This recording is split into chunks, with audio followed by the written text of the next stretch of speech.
बहुत समय पहले एक घने जंगल में सभी जानवर मिलजुल कर रहते थे। शेर उनका मुखिया था। शेर बहुत बलवान और चतुर था। जंगल में जो भी समस्या आती, जानवर उसे लेकर शेर के पास ही जाते थे। शेर भी उन्हें सूझबूझ और बिना पक्षपात के सुलझाता था।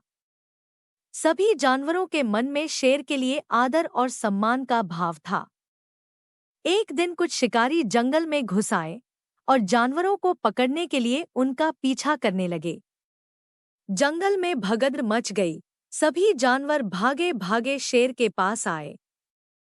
शेर समझ गया कि स्थिति गंभीर है। शेर ने जानवरों से कहा, शत्रु बहुत ताकतवर है, उनका सामना करना आपके बस की बात नहीं।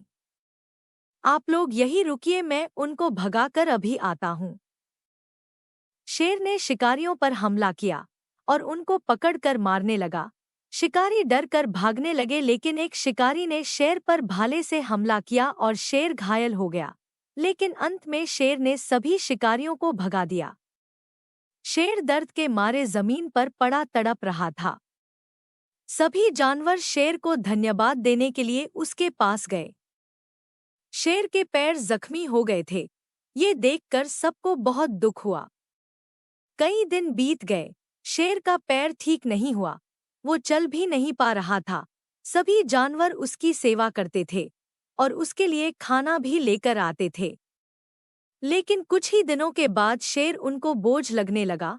अब वो शेर की सेवा करके ऊबने लगे थे।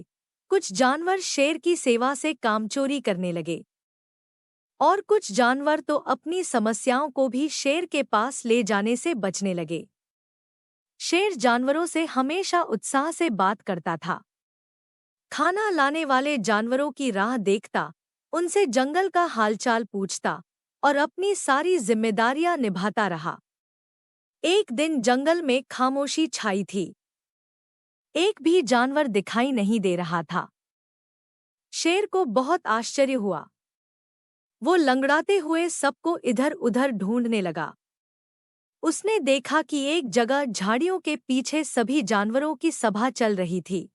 शेर को इस बारे में किसी ने नहीं बताया था। शेर को बहुत धक्का लगा। वो छुपकर उनकी बातें सुनने लगा। सियार ने कहा, हमें अब नया मुखिया चुन लेना चाहिए। एक बूढ़े भालू ने पूछा, नया क्यों? हमारा नेता शेर क्यों नहीं रह सकता? लोमड़ी ने कहा, उसके पास हमारी रक्षा करने की शक्ति नहीं रही। फिर बूढ़े भालू ने पूछा, क्या शरीर की ताकत ही सब कुछ है? शेर के पास मन की शक्ति है और लंबा अनुभव भी। हाथी बोला, भालू दादा सही कह रहे हैं। शेर ने हमेशा हमारी रक्षा की है।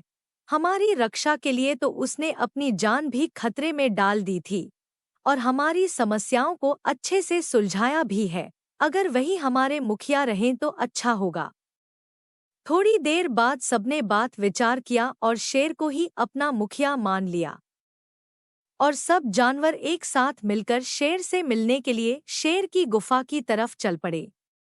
अगर आपको ये कहानी पसंद आई हो तो कृपया इस चैनल को सब्सक्राइब करें और वीडियो को लाइक करें।